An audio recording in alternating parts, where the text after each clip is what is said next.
ब्रह्मा गुरुर्विष्णु गुरुर्देव महेश्वरः गुरुरेव परं ब्रह्म तस्मै श्री गुरवे नमः।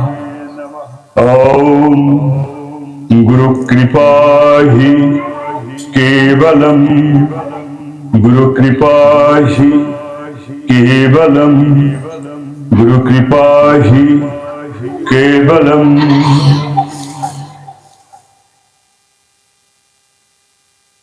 माय डियर ब्रह्मचारी बलराम महाराज, सेवक मृदुल महाराज, dear devotees, affectionate mothers, students, brothers and sisters, আমার প্রিয় বলরাম মহারাজ, সেবক মৃদুল মহারাজ, ভক্তবৃন্দ, ছাত্রবৃন্দ, ভাই ও বোনেরা, The Bharat Svashram Sangha is a spiritual brotherhood of monks and selfless workers devoted to the service of humanity. Bharat Sevashram Sangha সন্ন্যাসীদের দ্বারা পরিচালিত এবং নিঃস্বার্থ কর্মী যারা দেশের সেবায় প্রাণকে উৎসর্গ করেছেন, জাতির সেবায় উৎসর্গ করেছেন, সেরকম একটি সংঘ। It was founded in 1917 by the illustrious patriot saint Acharya Srimad Swami Pranabanandaji Maharaj. 1917 সালে প্রখ্যাত দেশপ্রেমিক সন্ন্যাসী আচার্য শ্রীমৎ স্বামী প্রণবানন্দজি মহারাজ কর্তৃক এই সংঘ প্রতিষ্ঠিত হয়েছিল। Today, Bharat Svashram Sangha is a well-known organization. The public is aware of its multifarious activities through the press and other mass media, but very few know much about who is the mentor, guide and founder of this organization. বর্তমান সময়ে ভারত সেবাশ্রম সংঘ একটি পরিচিত নাম। ভারত সেবাশ্রম সংঘের কর্মধারা আপনারা পত্রপত্রিকার মাধ্যমে বা বিভিন্ন সংবাদ মাধ্যমে বা প্রচার মাধ্যমে আপনারা অবগত আছেন অনেকেই, কিন্তু খুব কম লোকই এই সংঘের যিনি মহান প্রতিষ্ঠাতা সেই শ্রীমৎ স্বামী প্রণবানন্দজির সম্পর্কে খুব কম লোকই অবগত আছেন। So today I shall discuss about the life history of Swami Pranabanandaji Maharaj, especially about his student life. এজন্য আজ আমি স্বামী প্রণবানন্দজি মহারাজের জীবনী সম্পর্কে বলবো, বিশেষ করে তার ছাত্র জীবনের কয়েকটি কথা আমি উপস্থাপন করব। It was the auspicious full moon day in the month of Magh. মাঘী পূর্ণিমা তিথি একটা পূর্ণ তিথি বলে বিবেচিত হয় এই ভারত সেবাশ্রম সংঘে। There is a village known as Bajitpur under the district of Madaripur, Bangladesh. Madaripur জেলার অন্তর্গত একটি গ্রাম বাজিতপুর নাম, এই বাংলাদেশেই অবস্থিত। There lived Vishnu Charan, who had a gigantic, stout and strong body with magnanimous heart. সেই গ্রামে বাস করতেন অত্যন্ত সাহসী এবং বিরাট শক্তিশালী এক ব্যক্তি, তার নাম ছিল বিষ্ণুচরণ, কিন্তু তার মনটা ছিল কিন্তু অত্যন্ত উদার। Outwardly Vishnucharan appeared to be high-tempered, but he had a devotional heart. মানে বাইরে থেকে মনে হতো যে বিষ্ণুচরণ অত্যন্ত কঠিন প্রকৃতির লোক, কিন্তু তার মধ্যে একটা ভক্তি ভাব ছিল, মানে তিনি ভগবানের ভক্ত ছিলেন। Outwardly Vishnucharan appeared to be high-tempered, but he had a devotional heart. बाहर से विष्णुचरण कठोर प्रकृति वाले, लेकिन उनका हृदय अत्यंत कोमल थे। बाहर থেকে মনে হতো উনি খুব শক্তিশালী, উনি খুব কঠিন লোক, কিন্তু আসলে ওনার হৃদয় ছিল কিন্তু অত্যন্ত কোমল। মানে পরে দুঃখে তিনি কাতর হয়ে পড়তেন। Very few know that Vishnucharan was generous and his heart bled for the poor and distressed. খুব কম লোকই জানতো যে বিষ্ণুচরণের ভিতরে এমন একটা ভাব আছে, ভক্তি আছে। খুব উদার প্রকৃতির লোক ছিলেন, অত্যন্ত মানে কাতর হয়ে পড়তেন পরে দুঃখ কষ্ট, বিশেষ করে গরিব দুঃখী মানুষের কষ্টে তিনি অত্যন্ত ব্যথিত হয়ে পড়তেন। রাজকুমার ইজ অ্যান ইনফ্লুয়েন্সিয়াল জমিন্দার of Bajitpur and Vishnucharan is an official in his state. ওই বাজিতপুর গ্রামে প্রতাপশালী জমিদার ছিলেন রাজকুমার, এবং তার রাজ্য, তার স্টেট দেখাশোনা করার জন্য বিষ্ণুচরণ তার অধীনে কাজ করতেন। From a long time there was a quite cordial relation between the two families.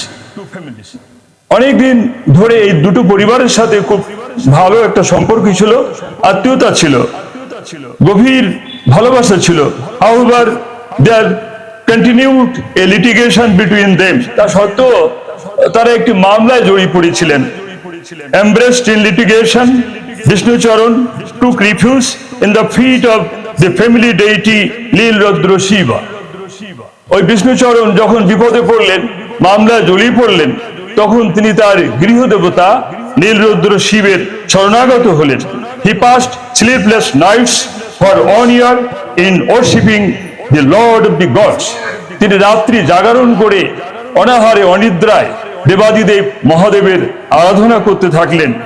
This silent prayer moved Lord Shiva. He gave him a boon. I am coming as your son. Your prayer will be fulfilled. একদিন স্বয়ং শিব তাকে দর্শন দিয়ে বললেন, আমি খুশি হয়েছি, আমি সন্তুষ্ট হয়েছি তোমার সাধনায়, এবং আমি শীঘ্রই তোমার গৃহে তোমার পুত্র রূপে অবতীর্ণ হব। Wife of Vishnucharan was Sarada Devi. She was simple and pure-hearted. তার স্ত্রী ছিলেন সারদা দেবী, অত্যন্ত সরলা এবং ভক্তিমতী। Sarada Devi in return narrated another miraculous incident. I have seen a dream, nay vision. Lord Shiva, who was lying as my son in my lap, scintillating effulgence. Sarada দেবীও বললেন যে আমি রাত্রিতে এক স্বপ্ন দেখেছি। শুধু স্বপ্ন তো নয়, একেবারে স্পষ্ট দেখলাম যে সাক্ষাৎ শিব দেবাদিদেব মহাদেব জ্যোতির্ময় পুত্র রূপে আমার কোলে শুয়ে আছেন। Then in 1896, on the auspicious day of full moon in the month of Magh, Sarada Devi was blessed with a beautiful, charming child. The whole village was echoing with chanting of the holy Harinam Sankirtan. 1896 সালে এক মাঘী পূর্ণিমার পুণ্য তিথিতে সারদা দেবীর কোল আলোকিত করে জন্মগ্রহণ করলেন এক অপূর্ব দেব শিশু, যখন গ্রামে গ্রামে হরিনাম সংকীর্তন হচ্ছিল। The child was welcomed with blowing of the conch shell and other merrymaking. এই শিশু যখন জন্মগ্রহণ করলো, তখন মায়েরা উলুধ্বনি করছিলেন, শঙ্খধ্বনি বাজাচ্ছিলেন, এবং অন্যান্য আনন্দ উৎসব চলছিল বাড়িতে। Vishnucharan gave a name to the son Jainath as the affluence of the house increased by leaps and bounds. ওই শিশু জন্মের পর থেকে বিষ্ণুচরণের চারিদিকে জয় হতে লাগলো, এবং 20 বছরের মামলায় তিনি জয়লাভ করলেন। এজন্য তিনি শিশুর প্রথম নাম রেখেছিলেন Joynath. As his birthday was Wednesday, he was known as Buddha. বুধবারে জন্মগ্রহণ করেছিলেন, এজন্য তার আরেক নাম হয়ে গেল বুধা। অনেকে তাকে বুধ বলে ডাকতো।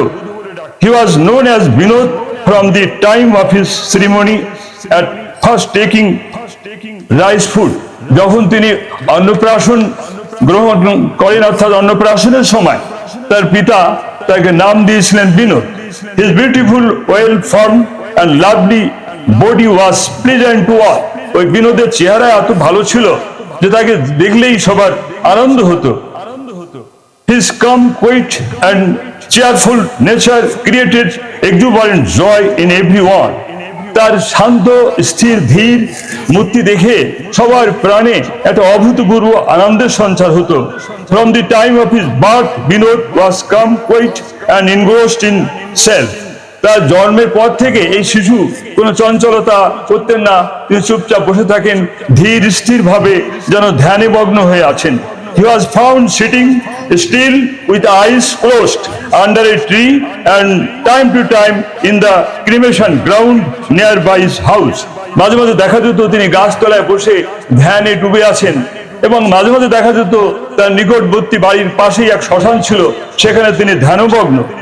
In his boyhood, Binod observed God Narayan in Tulsi plant and Goddess Durga in the earthen idol. সেই ছোটবেলায় তিনি তুলসী গাছের মধ্যে নারায়ণ দর্শন করেছিলেন, আর মাটির প্রতিমার মধ্যে স্বয়ং তিনি মা দুর্গাকে দর্শন করেছিলেন। In his student life, Bajitpur, he was known as Binod. তার ছাত্র জীবনেও তিনি ওই স্কুলে বিনোদ নামে পরিচিত ছিলেন। When it was revealed that while Binod used to attend his school and after worldly duties during the days, but he passed his nights in the dreadful cremation ground and engrossed in deep meditation. যখন এটা প্রকাশিত হয়ে পড়ল যে বিনোদ স্কুলে যোগদান করে এবং পারিবারিক কোনো কাজকর্মেও তিনি যোগদান করেন, কিন্তু রাতের বেলা তিনি কাটান ভয়ঙ্কর শ্মশানে এবং গভীর ধ্যানমগ্ন থাকেন শ্মশানে। যখন এটা চারিদিকে প্রকাশিত হয়ে পড়ল, from that time the villagers including the elders looked upon him with respectful admiration.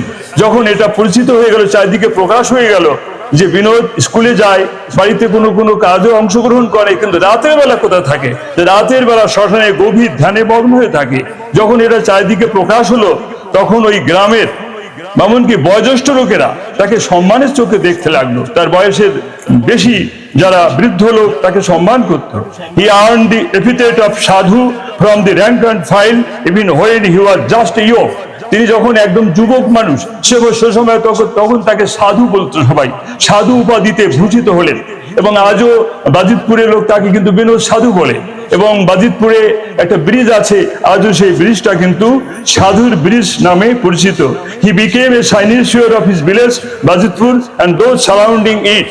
তিনি ওই বাজিতপুর গ্রামে একটা আলোচনার বিষয়বস্তু হয়ে উঠলেন। সবার যেখানে রাস্তাঘাটে ওখানে এই বিনোদের সম্পর্কে আলোচনা হতে থাকলো। শুধু বাজিতপুরে নয়, আশেপাশে বিভিন্ন গ্রাম অঞ্চলে তার নাম ছড়িয়ে পড়লো। Soon a band of young students gathered around him. এবং শীঘ্রই তার অলৌকিক আকর্ষণে একদল ছাত্র কিন্তু তার চারিপাশে ভিড় করতে লাগলো। ছাত্ররা বিভিন্ন স্থান হতে বিনোদের নাম শুনে তার পাশে জড়ো হতে লাগলো। Binod always stood by the side of the distressed people with his young admirers. এই বিনোদ কিন্তু লেখাপড়ার পাশাপাশি কিন্তু গরিব দুঃখী মানুষের সেবা কাজ শুরু করলেন তার ওই সঙ্গী এবং সাথীদের নিয়ে। বিশেষ করে যুবক ছাত্ররা কিন্তু তার শরণাপন্ন হয়েছিলেন। He begged alms from door to door and helped the poor and distressed. তিনি একজন ধনী ছেলে, কিন্তু তিনি সকল অভিমান ত্যাগ করে বাড়ি বাড়ি ভিক্ষা করতেন। বাড়ি বাড়ি ভিক্ষা করে তিনি ওই গরিব দুঃখী মানুষকে সেবা করতেন। In his student life, Binod sleeps on a plank and not for more than 1 hour. তিনি ছাত্র অবস্থায় একটা তক্তার উপরে শুতেন, একটা তক্তা পিতে তার উপরে শয়ন করতেন। কোনো লেপ বা কোনো কম্বল বা কোনো কিছুই না, একটা তক্তা পিতে শুতেন এবং মাত্র ঘুম ছিল তার খুব কম, মানে 1 ঘন্টা বা 1 ঘন্টার একটু বেশি এরকম তার ঘুম ছিল। He takes regular exercise and masters uncommon strength. তিনি কিন্তু প্রতিদিন ব্যায়াম করতেন এবং অসাধারণ শক্তি অর্জন করেছিলেন। In the game of tug of war his party is sure to come out victorious. যখন এই দড়ি টানাটানি খেলা হতো স্কুলে, সেদিন আমরা দেখিয়েছিলাম ওই দড়ি টানাটানি খেলায় বিনোদ যে পক্ষে যোগদান করত সেই পক্ষ কিন্তু সব সময় জয়লাভ করত। On he takes his stand none can বাজ হিম। যখন তিনি ওই খুঁটি হয়ে দাঁড়াতেন, সবার শেষের দিকে দাঁড়াতেন না, তার লোকে টানাটানি করে তাকে নাড়ানাড়ি করতে পারতো না, এত তার গায়ে শক্তি ছিল। His food consists of only rice, at best some boiled potatoes, no fish or no meat. তার খাবার ছিল কিন্তু আলু সিদ্ধ এইসব, মানে আলু সিদ্ধ আর ভাত, মাছ মাংস তো তিনি খেতেন না। He is the undisputed leader of the boys. তিনি ছিলেন বালকদের অবিসংবাদিত, মানে অপ্রতিদ্বন্দ্বী একজন নেতা ছিলেন, তিনি ছাত্রদের নেতা ছিলেন। A group of boys are at his beck and call, they follow his order to the letter. একদল বালক তার কথায় ওঠা বসা করত, মানে যা বলতেন একদল ছাত্ররা তাই করত। Binod takes very little. Vinod talks very little, and that too in a low voice, audible only to the man he talks to. তিনি এত আস্তে আস্তে কথা বলতেন যে যার সাথে কথাটা বলতেন একমাত্র সেই শুনতে পেত, অন্যরা কিন্তু শুনতে পেত না। Boys and youths from distant villages used to gather round him, and every Saturday and Sunday, সে সময় রবিবার ছুটি দিন ছিল তো, শুক্র শনিবার ওই ছাত্ররা বেশি পরিমাণে তার কাছে এসে জমা হতো এবং তার আদেশ উপদেশ শুনতো। Binod used to advise his young admirers. Binod তার সঙ্গী সাথীদেরকে উপদেশ দিয়ে বলতেন, don't speak without extreme necessity, nor glance at anyone, nor roam and without any work. তিনি ছাত্রদের বলতেন কি, বিনা প্রয়োজনে কথা বলবে না, কারোর দিকে তাকাবে না, বিনা প্রয়োজনে এলোপাতাড়ি ঘুরবে না, উদ্দেশ্যহীন ভাবে এদিক ওদিকে ঘোরাঘুরি করবে না, এবং সবসময় নিজেকে একটা কাজের মধ্যে দিয়ে রাখবে। Don't it anything without appetite and only to satiate temptation, মানে বিনা ক্ষুধায় খাবে না এবং লোভের বশে কিছু খাবে না। Do not take rich food, do not sleep more than 4 hours a day. তিনি ছাত্রদের বলতেন কি, তোমরা গুরুপাক খাদ্য খাবে না, যে খাদ্যটা সহজে হজম হয় না, ভাজা পোড়া এরকম খাবার খাবে না, এবং তোমরা 4 ঘন্টার বেশি ঘুমাবে না। তিনি নিজে ঘুমাতেন 1 ঘন্টা, আর ছাত্রদের বললেন তোমরা 4 ঘন্টা ঘুমাবে। তো আমাদের যারা ছাত্র আছো তারা এখন থেকে দেখো, অবশ্য ডাক্তার উপকার শুনলে তিনি হয়তো বলবেন 8 ঘন্টা ঘুমাতে হবে। তো যাই হোক, কিন্তু তিনি যা পালন করতেন তাই তিনি বলতেন, তিনি 1 ঘন্টা 1.5 ঘন্টা ঘুমাতেন, আর ছাত্রদের বলছেন 4 ঘন্টা, ছাত্রদের 4 ঘন্টা ঘুমাতে বলেছেন। তো যেহেতু তিনি বলেছেন আর পড়াশোনা করতে, তো এই কারণে আজ আমাদের ছাত্রদেরকে গুরু মহারাজের কথা শোনানোই আমার উদ্দেশ্য, এবং সে কারণে বারবার বলেছি, ছাত্ররা তোমরা কিন্তু আমি যে কথা বলবো এই বলছি আর নাও বলতে পারি, এই একটু আগে তো বক্তৃতা শুনলাম ভক্তদের, এই কথা বলছি আর নাও বলতে পারি, এই খাইতেছি আর নাও খাইতে পারি, এই চিন্তা করে আজকে ছাত্রদের সম্পর্কে আমি 2 কথা বলার চেষ্টা করছি, এবং তার গুরু মহারাজের কথা। গুরু মহারাজ বলতেন, do not slip at day time, দিনের বেলা ঘুমাবে না, দিনের বেলা ঘুমাতে তিনি না করেছেন, মাত্র 4 ঘন্টা ঘুমাতে বলেছেন রাত্রি, আর দিনের বেলা ঘুমাবে না। Do not foster ignoble thought, always engage yourself to some useful work. গুরু মহারাজ বললেন যে তোমরা মানে কুচিন্তা করবে না, এবং সব সময় তোমরা কোনো প্রয়োজনীয় কাজে নিযুক্ত থাকবে। If you observe this principle in mind, will be still and steady. যদি তোমরা এই সমস্ত নীতি কথাগুলো যদি মেনে চলো, তোমাদের মন শান্ত ধীর স্থির হবে। Then sense will be under control. তখন তোমরা রিপু ইন্দ্রিয়কে তোমরা জয় করতে পারবে। Binod has a countenance divinity graceful. তার মানে অসাধারণ একটা দৈবী শক্তি ছিল তার ভিতরে, এবং সেই তিনি চারিদিকে তার নাম ছড়িয়ে পড়তে লাগলো। His life giving message in his tongue and nectar dribbles from his lip. তার মনে হতো তার কথার মধ্য দিয়ে যেন একটা দৈবী ভাব ফুটে উঠছে, এবং তার চাহনিতে মনে হতো অমৃত দৃষ্টি। His body radiance and effulgence of purity, তার শরীর থেকে একটা জ্যোতি বেরোতো, সে জ্যোতি সাত্ত্বিক জ্যোতি, যা দেখে মানুষের মন পরিষ্কার হয়ে যেত। হিজ প্রেজেন্স পিউরিফাইজ দ্য এনভায়রনমেন্ট, তিনি যেখানে উপস্থিত হতেন তার এরিয়াটা, সেই পরিবেশটা আসলে পরিবেশটা পরিষ্কার হয়ে যেত, মানে পরিবেশটা শুদ্ধ এবং পবিত্র মনে হয়ে যেত তিনি উপস্থিত যেখানে হতেন। Binod said, sense control is the best austerity. Binod বলতেন কি, এই রিপু দমন আর ইন্দ্রিয় সংযম হচ্ছে তপস্যার মূল কেন্দ্র, এবং সবচেয়ে বড় তপস্যা হচ্ছে রিপু আর ইন্দ্রিয়। এটা এদেরকে তপস্যা করে এদেরকে বশ করাই হচ্ছে সবচেয়ে বড় তপস্যা। He who has control the mind and sense has overcome the world. যিনি এই রূপ ইন্দ্রিয়কে জয় করেছেন, আসলে তিনি প্রকৃত বিশ্ব জয় করিয়াছেন। সারা বিশ্ব ঘুরে এসে কেউ যদি বলে আমি বিশ্ব জয় করিয়াছি, তার কথা ঠিক না। যিনি রিপু আর ইন্দ্রিয়গণকে জয় করতে পেরেছেন, তিনি প্রকৃতপক্ষে বিশ্ব জয় করিয়াছেন। এটা হচ্ছে স্বামী প্রণবানন্দের কথা। Control of food, sleep, speech, conversation, sticking to the resolution and cogitation. তিনি বলছেন যে ঘুমে সংযম, নিদ্রায় সংযম, আহার সংযম, কথা বলার মধ্যে সংযম, মানে নিষ্প্রয়োজনীয় কথা বলবো না, বাজে কথা বলবো না, যেসব কথার কোনো দাম নেই সেসব কথাগুলো বলবো না, আর যা সংকল্প করবো সেটা পালন করে ছাড়বো। এভাবে তোমাদের শক্তি বৃদ্ধি হবে। অন্ডে Binod told his headmaster Birendra Babu, sir, I cannot reconcile myself. একদিন তিনি তার হেডমাস্টার মশাইকে বললেন, স্যার আমি নিজেকে আর ঠিক রাখতে পারছি না, আমার মনটা আসলে ভালো নেই।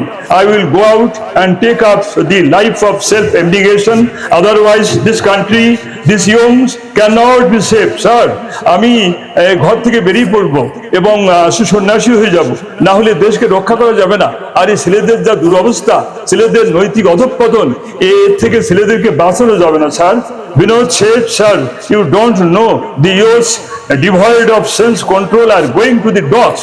বিনোদ বললেন, স্যার আপনি জানেন না, কিন্তু আমি জানি এই রিপু আর ইন্দ্রিয় কন্ট্রোল না করতে পেরে এই সব ছেলেরা অচিন্তা কুচিন্তা কুকাজে জড়িয়ে পড়ে সব ধ্বংস হয়ে যাচ্ছে, গোল্লা যাচ্ছে। স্যার আপনি জানেন না, কিন্তু আমি এগুলো জানি। What do you expect from this sensual, self-indulgent, lethargic, idle and depressed youth? Sir এই সমস্ত মানে অলস, এই সমস্ত রিপু ইন্দ্রিয় পরায়ণ, এই সমস্ত ছাত্রদের দিয়ে কি আশা করা যায় স্যার বলুন? In 1913, Vinod went to Gorakhpur to his headmaster, with his headmaster, এবং তিনি গিয়েছিলেন কি জন্যে? গম্ভীরনাথজির কাছে গিয়েছিলেন with his headmaster for initiation. তিনি দীক্ষা লাভের জন্য তার হেডমাস্টারের সাথে গিয়েছিলেন 1913 সালে দীক্ষা নেওয়ার জন্য। দেন গম্ভীরনাথজি said to see Vinod that he is self-fulfilled saint from his very birth. তাকে দেখেই তার গুরু গম্ভীরনাথজি বললেন, আরে এ তো একটা জন্মসিদ্ধ মহাপুরুষ, একে আমি আবার কি দীক্ষা দেব? মানে গম্ভীরনাথজিও ছিলেন একজন মহাপুরুষ, কিন্তু বিনোদকে দেখে তার হেডমাস্টার মশাই বীরেন্দ্র বাবু যখন পরিচয় করে দিলেন, বীরেন্দ্র বাবু ছিলেন ওই গম্ভীরনাথজির কাছে পূর্বেই দীক্ষিত, এবং গম্ভীরনাথজিকে যখন বললেন যে গুরুদেব আমি এই বিনোদকে নিয়ে এসেছি, আমার ছাত্র, একে আপনি দয়া করে দীক্ষা দিন। তখন গম্ভীরনাথজি বিনোদের দিকে একটু তাকিয়ে বললেন, আরে আরে বিনোদ, এই যে মানে জন্মসিদ্ধ মহাপুরুষ, একে আমি আবার কি দীক্ষা দিতে পারি? গম্ভীরনাথজি gladly initiated Vinod, then he was known as ব্রহ্মচারী বিনোদ। যাই হোক, তখন গুরু মহারাজ বলছিলেন, মানে বিনোদ বলছিলেন, যখন প্রথম দীক্ষা দিতে চাননি তখন বলছিলেন, না আমাকে আচরণ করতে হবে, আমি যদি আচরণ না করি তো আমার কথা কে শুনবে, অর্থাৎ আমাকে দীক্ষা গ্রহণ করতেই হবে। তখন গম্ভীরনাথজি আনন্দের সাথে তাকে দীক্ষা দিয়েছিলেন। Binod stayed at Gorakhpur for some time after initiation. তিনি ওই দীক্ষা লাভের পর কিছুদিন গোরক্ষপুরে গুরুর আশ্রমে ছিলেন এবং একটা আম গাছ তলায় তিনি ধ্যানে মগ্ন থাকতেন, এবং গম্ভীরনাথজি ডেকে খুঁজে খাওয়াতেন, মানে খাওয়ারও গুরু মহারাজের খেয়াল থাকতো না।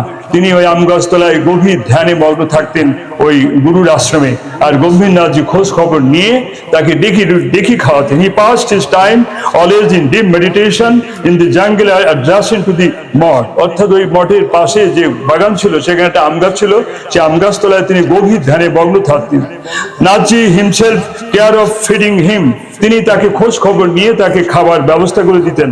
After a few days at the direction of নাথজি, Binod came to Varanasi, অর্থাৎ কাশীধাম যার আমরা বলি, তিনি গুরুর আদেশে তারপরে তিনি কাশীধাম গিয়েছিলেন, এবং there he passed his time always merged in deep meditation at a lonely place at the ওশি ঘাট of the river Ganges or Ganga. তিনি গঙ্গার ধারে ওশি ঘাট নামে একটা ঘাট আছে, আজও আছে, সেখানে একটা নির্জন জায়গা বেছে নিয়েছিলেন, সেখানে তিনি গভীর ধ্যানে মগ্ন থাকতেন।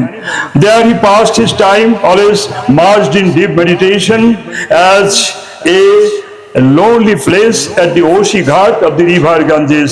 Here certain unknown old woman took care of his mortal body. সেখানে একজন অপরিচিত মহিলা, বৃদ্ধা মহিলা, তিনি এসে গুরু মহারাজের খাবার দিয়ে যেতেন। এই এক অলৌকিক ব্যাপার। পরবর্তীকালে আমাদের স্বামীজিরা একটা ব্যাখ্যা করেছেন, আসলে কাশীধামে গিয়েছেন তো, আর কঠোর তপস্যা করেছেন গুরু মহারাজ। স্বয়ং অন্নপূর্ণা, স্বয়ং অন্নপূর্ণা মা, অন্নপূর্ণা দেবী যাকে আমরা পূজা করি, সে অন্নপূর্ণা স্বয়ং বৃদ্ধার বেশ ধারণ করে গুরু মহারাজের খাবার দিয়ে যেতেন ওই সময় অলৌকিক ভাবে, এবং সেই বৃদ্ধা ছিলেন অপরিচিত, তিনি খাবারটা দিয়ে যেতেন গুরু মহারাজের কাছে। এই এক অলৌকিক ব্যাপার। তো গুরু মহারাজের যে অলৌকিক জীবনী, এ তো বলতে সারা রাত বললেও ফুরাবে না, অতএব আমি শেষ করতে যাচ্ছি। In 1924, after initiated sannyas from a great saint Govindananda Giri by name at Ardha Kumbh Mela of Prayag, Brahmachari Binod was known as Acharya Swami Shrimat Pranavanandaji মহারাজ। এরপরে 1924 সালে তিনি অর্ধকুম্ভ মেলায় গেলেন এবং সেখানে একজন নামকরা সন্ন্যাসী গোবিন্দানন্দ গিরির কাছে দীক্ষা গ্রহণ করার পর ব্রহ্মচারী বিনোদ থেকে তিনি আচার্য স্বামী প্রণবানন্দজি মহারাজ নামে সারা বিশ্ব বিখ্যাত হলেন। Dear devotees, now I am finishing my speech here. আমি প্রিয় ভক্তবৃন্দ, এখানে আমি আমার বক্তব্য শেষ করছি। Thank you, thank you, thank you.